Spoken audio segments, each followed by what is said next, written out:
There's a lot of stuff going on in this patch, but it's really all based on a single concept, using one fader to guide a generative piece of music.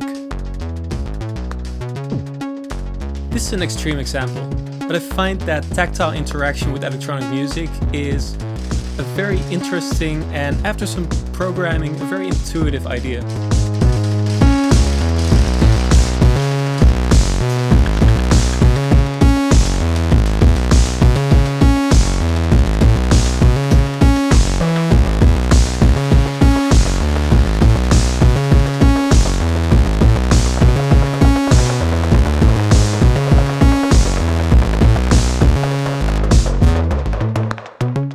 As you can see, you'll end up using a lot of outputs on the FH2, and it'll quickly turn into cable spaghetti, but we'll get into a few ideas to try and mitigate that.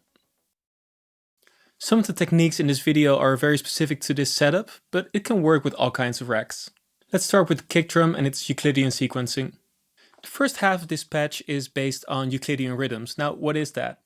Instead of telling my sequencer exactly when I want my kick drum to hit, I say take X amount of steps and distribute Y amount of pulses evenly over them.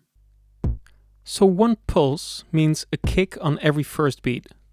4 pulses is 1 on every beat, and 16 is 1 on every 16th note. But what happens if we want 5 kicks, or 9, or some other number that 16 steps can't be divided evenly over? This happens. The Euclidean generator distributes the kicks evenly, then quantizes them to the nearest step. And we have MIDI CC, or in modular CV control over that. That means that my almighty fader can instantly make FH2 generate all kinds of interesting patterns. From 1 kick per bar to, let's set that to 15.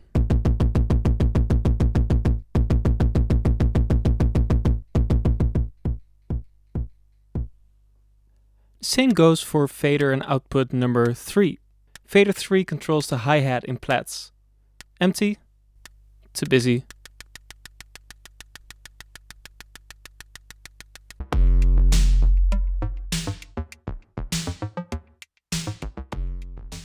For my next trick, I'm using the direct voltage control in FH2.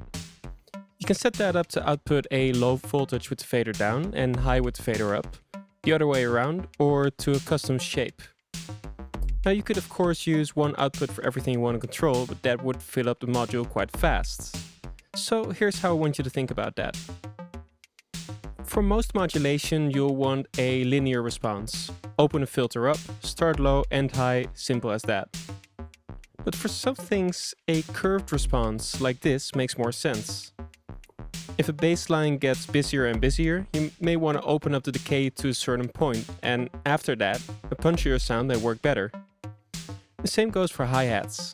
Imagine an actual human drummer. Often they'll build up a groove by adding more and more subdivisions, but when the chorus hits, they'll just bash quarter notes with the hats open. Easy as that. We'll grab our linear output, mult that, and send it to a few things.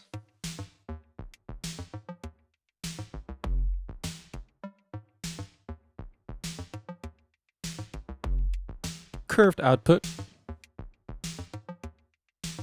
mult, send it here.